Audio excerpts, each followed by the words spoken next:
I mean, what a well-pitched game by both teams. I mean, Phillips, he was throwing that sinker, and we were hitting into double plays. We set up some good innings, and then he did a great job of pitching his way out of it and kept it close. And then obviously they got a big swing, took the lead, and we got a big swing and took the lead, and just I mean, we had three big swings after a great base running move, 2 outs, we score. I think we scored all of our runs with 2 outs, and Davlin's single, we knew we needed another run. We just felt like we did, and left on left, and I just thought that Charles did a great job of staying over the pitch and slapping it the other way. But Zach was outstanding, Gackel's outstanding, and just a real pitcher's duel. Questions for student athletes? Who's going, Hutch?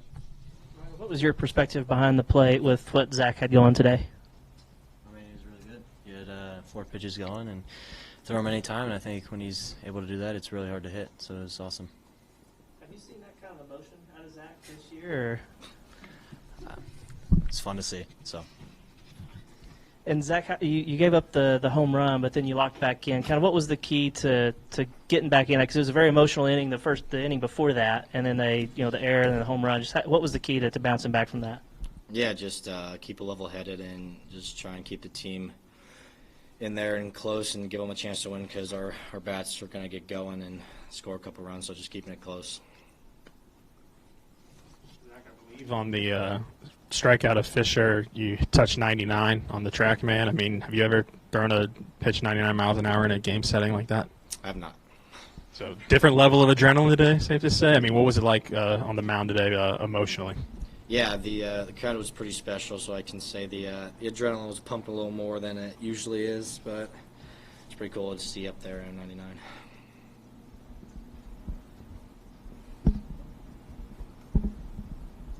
Yeah, Ryder, I guess what's with it with you and kind of the moonshot home runs into the visitors' bullpen? I think you've done that 3 times now this year.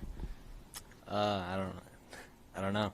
I guess it's hitting over there and sneaking out barely. I mean, today was hit at 84. It shouldn't have gone out, but it did. So it all counts the same, I'd say. What does it mean to you just to contribute again from the cleanup spot? I mean, it's the same thing. I think every guy wants to contribute, so I think it's not just me. It's every guy in the lineup, and it's a good feeling. But got one more to go. And then Zach, for you, an emotional inning in the 6th there. What were you saying to Andrew when you were pointing at him coming off the mound?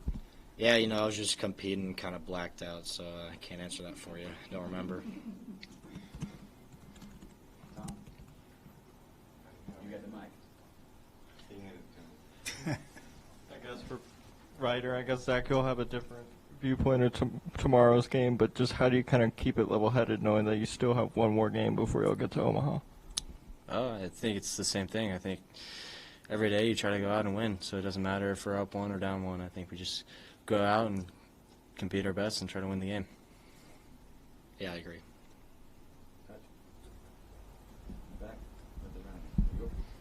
Zach, was there anything you saw differently with Tennessee's bats this time around versus 3 weeks ago? No, I mean, I'd say they're still the big hitting, scary Tennessee team they were 3 weeks ago, and it was better to go out there and get the results this time than what happened last time in a big game like this. Zach, you had word for Fisher after both of his last 2 at-bats you had against him. What prompted that? Like, what kind of led to that outburst of emotion? It's just a big game, and, I mean, like I said, I was just going out there competing and giving the team a chance to win, so it's just kind of blacked out. What did it mean for you that they sent you back out in the 7th even after, that? Because you expended a lot of emotion there. Yeah, I just kind of got back in the dugout and was waiting to see if they was going to get tossed or not. And then just kind of cooled down, and I'm pretty sure we won that inning. So I kind of got a longer rest time, so I was able to cool down. Were you concerned that you might get tossed? Or? No, but I wasn't surprised if I was going to be. Any more questions for the student athletes? Fellas, great job. See you tomorrow.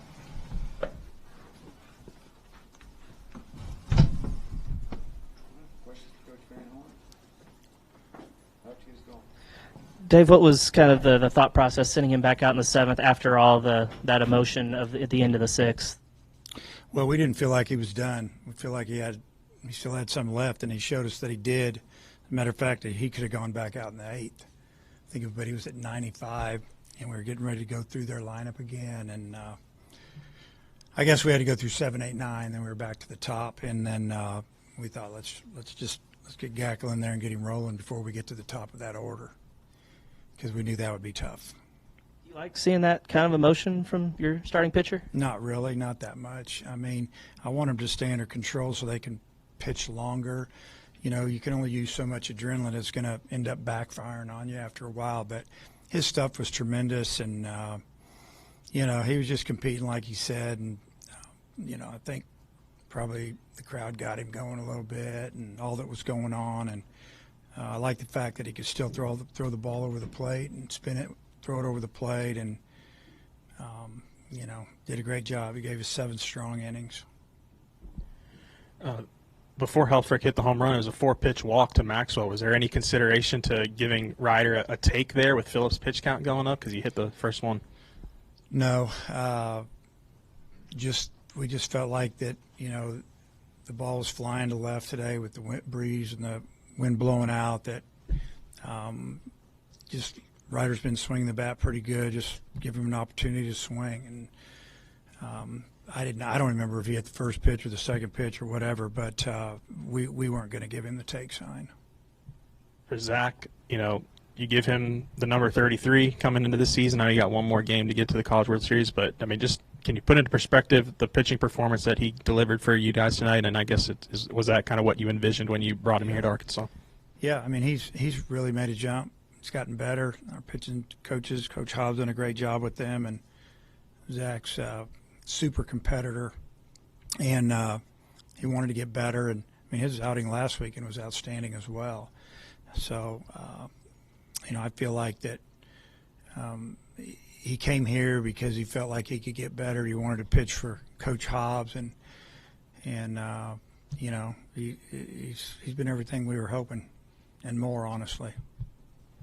Yeah, in that 6th inning, after Zach had shown the emotion coming to the dugout, I think the umpiring crew walked up to you, and then Tony. What was the explanation that was given there? So, both teams had a warning on them. That was about it. Yeah. First outing against Liam Doyle, you guys probably treated him worse than anybody. What do you expect maybe from him tomorrow? You know, kind of what you saw this past weekend. I mean, he'll do anything he can to help his team win. Pitched 2 different times, started, and then came in relief on Monday. He's going to compete hard, and, you know, we just got to do a good job. When we get a chance to hit one, we got to square it up, and he's hard to square up. So, you know, I told our guys to get some rest because we'll get their best shot tomorrow. You know, sometimes when you have all those chances early in a game and the other team takes the lead, it doesn't go well. But in this case, you bounced back with 2. But, you know, I guess how big was that? It was real big, you know, and, you know, we knew everybody in the stands was thinking the same thing. You know, we've left a lot of runners out there. We hit a double play with the base loaded. We hit a double play in the first inning. You know, it looks good when you see that they've got no hits and we've got, 6 or 7 at the time.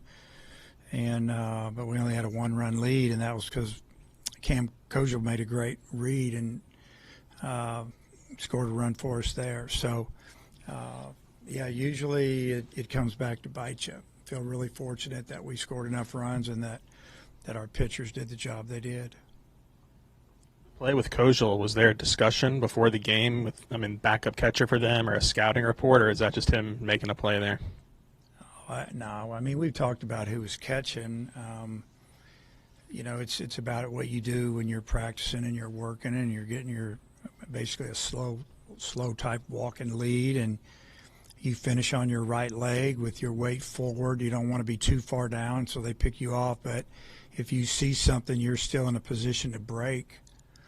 And you know, he had his weight forward when the ball was in the hitting zone. He gave himself a chance, and ball kicked away, and he didn't hesitate. You know, even if he would have been out, I wouldn't have been upset with him if it had been bang bang, because he made a commitment to do it, and he did it. He did a great job. Yeah, Gabe was Game 1 starter all the way back in February. I mean, what's it kind of like having back-to-back guys in a game like this who kind of have starter stuff for just a full 9 innings? No, I mean, whenever you got pitchers like the two guys we threw today, you're confident you can keep teams down, even a great hitting team like Tennessee. So, they did it. So, but, I mean, to answer your question, it gives me a lot of confidence. I had no problem when Coach Hobbs and I were talking at the end of 7, and I didn't know exactly what his pitch count was. Root, he says, "What do you think?" And I just said, "What is that, 85, 90?" He said, 95, so let's get him. And because, Gabe's awesome. Let him have his turn. Root's velo seems like it's ticked up the last few weeks. Is that something you've noticed as well? On who? Root. Yeah. I mean, a lot of times, guys, at this time of year fading a little bit. He seems to be getting maybe a little stronger, and he can reach back and get a little more when he needs it. He doesn't have to pitch at 96, but he can go to 96 a lot and go to 97, maybe a little more. You saw it. But I like the fact that he's throwing that changeup and that breaking ball for a strike, and it's been it keeps you off balance just enough. And just want to confirm, you going with Wood tomorrow? Yeah. BetOnline is the world's most trusted betting platform and your #1 source for all your sports betting action. With baseball season in full swing, BetOnline has more ways to stay in on the action with the latest odds, news, scores, and even live in-game betting while the games are being played. We keep the dog days of summer rolling with the largest selection of odds on everything. With updated odds on the MLB, UFC, and boxing to tennis and NFL futures, BetOnline remains the best online source for all your sports wagering information. In between games, head over to the BetOnline Casino with all the top Vegas-style games, including poker and live casino. BetOnline, the game starts here.